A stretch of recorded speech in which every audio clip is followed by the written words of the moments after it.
बाबा बागेश्वर बिहार में उन्होंने कहा है हिंदू राज्य बनाने की बात कहा है, साथ ही साथ बिहार को हिंदू राज्य बनाने की बात कैसे ये कौन सी बात उन्होंने पहली बार बोली है?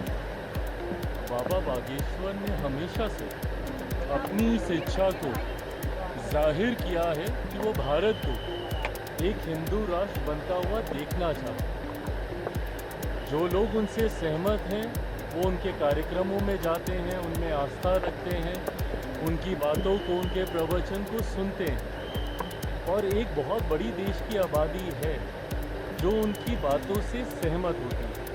बहरहाल बिना इस विवाद में गए हुए कि वो क्या कह रहे हैं नहीं कह रहे, देश चलेगा तो संविधान के आधार पर चलेगा। और जो राजनीतिक दल, हर धर्म गुरु की इच्छा होती है कि देश उनके धर्म के आधार पर चले। ऐसे में वो अपनी इच्छा को रखते हैं, उनके अनुयायी उनकी बातों को सुनते, मानते, समझते हैं। ऐसे में मैंने पहले भी इस बात को कहा है कि किसी भी राजनीतिक दल को इसमें हस्तक्षेप करने का कोई मतलब ही नहीं है। जब ये बात स्पष्ट है कि देश संविधान के आधार पर चलेगा, पर कुछ राजनीतिक दल उसमें अपनी राजनीतिक रोटियां सेकने के लिए, तुष्टीकरण की राजनीति को बढ़ावा देने के लिए और किसी एक धर्म विशेष को अपने पक्ष में करने के लिए बिना मतलब के इसमें आरोप प्रत्यारोप लगाने लगते हैं। बाबा बागेश्वर ने पहली बार नहीं कहा, उन्होंने कई बार इस बात को कहा। पर ऐसे में जो यहाँ के स्थानीय राजनीतिक दल हैं, पहले तो उनके आने का ही विरोध करने लग जाते हैं। उसके बाद उनके यहाँ रहने का, उनकी बातों का, उनके कहे का। भाई आप एक राजनीतिक दल हैं, आपको क्या लेना देना कोई धर्मगुरु आके क्या कह रहे हैं नहीं कह रहे हैं। जब किसी दूसरे धर्म के लोग अपने धर्म के बारे में सारी बातें करते हैं, तब तो ये लोग नहीं बोलते राजद जैसी पार्टियाँ। क्यों? क्योंकि उस वक्त इनको तुष्टीकरण करना होता है। हकीकत ये है कि देश में एक बड़ा राजनीतिक दल और ख़ासतौर पे विपक्षी दलों का एक समुदाय अब ऐसा बन गया है जिनके लिए भारत में सेकुलरिज्म का मतलब एक धर्म विशेष का तुष्टीकरण करना।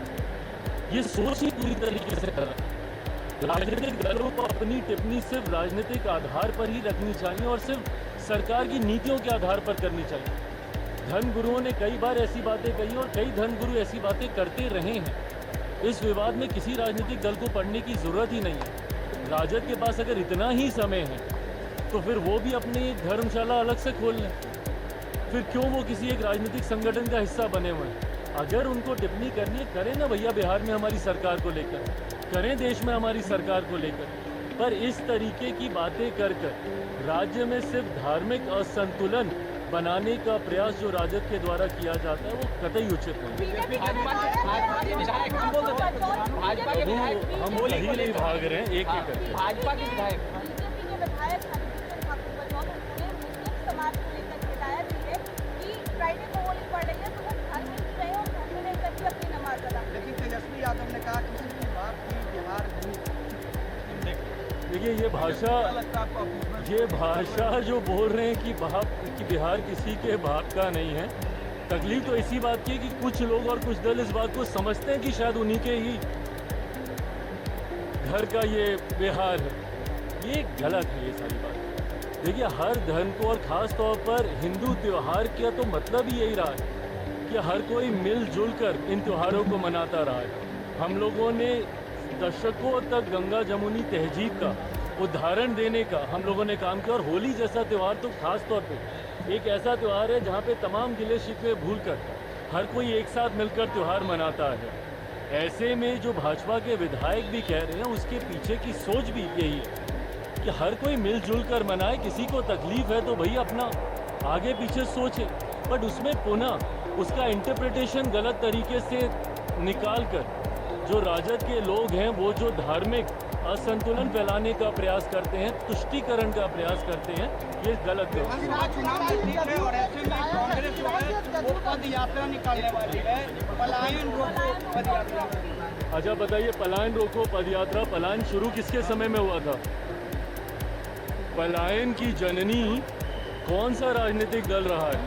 90 का वो दशक ही रहा है ना जिसको जंगल राज के तौर पे जाना जाता था।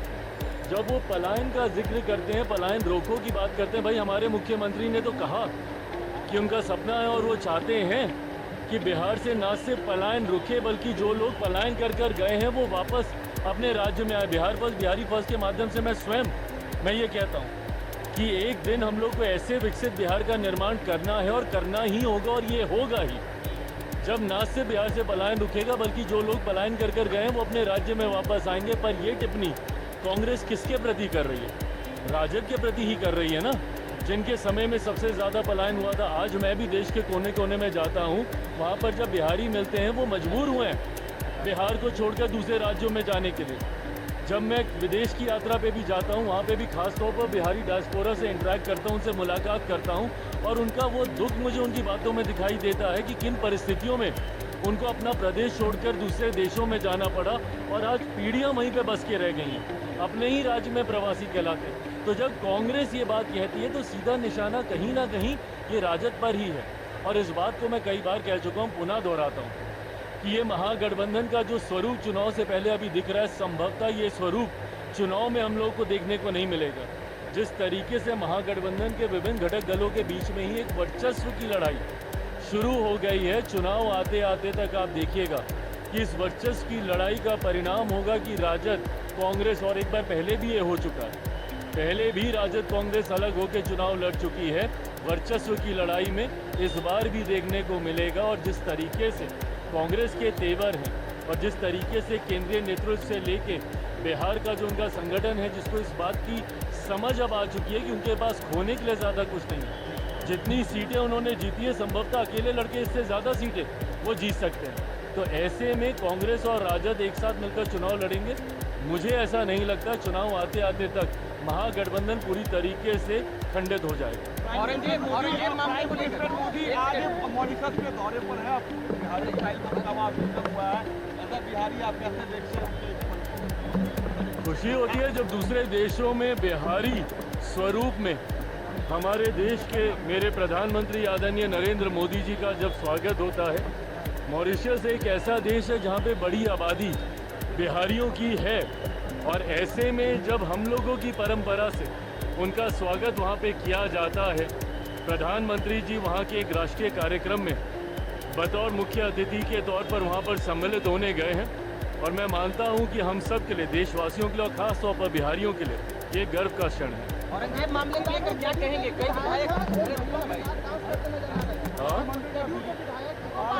अरे प्रभु, ये होता रहता। औरंगजेब को लेकर सवाल है कि औरंगजेब को जो भी समर्थन करेंगे उन्हें पाकिस्तान भेज दिया जाएगा। उत्तर प्रदेश की योगी सरकार के यहाँ अबू आजमी वाले बयान के बाद बिहार में भी विधानसभा में तकलीफ इस बात की है कि जब आप हिंदू शासकों की तुलना और उनकी तुलना में कुछ ऐसे मुगल शासकों का नाम लेने लगते हैं जिनका एक अपना क्रूर इतिहास रहा है, उनका अपने ही परिवारजनों के साथ उनकी क्या भूमिका रही, देश में शासन करते वक्त देशवासियों के साथ उनकी क्या भूमिका रही, ये इतिहास में दर्ज है, ये कोई नई बात नहीं है।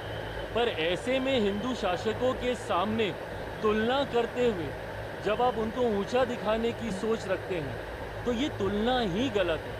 हर किसी का शासनकाल एक अलग परिप्रेक्ष्य में रहा है, सही गलत डिबेटेबल हो सकता है, पर जब आप हिंदू शासकों से उनकी तुलना करके उनको बेहतर बताने का जब आप प्रयास करते हैं और पुनः तुष्टीकरण की राजनीति की सोच के साथ एक धर्म विशेष को आप खुश करने का प्रयास करते हैं, इसके मैं विरोध में हूँ। Thank you.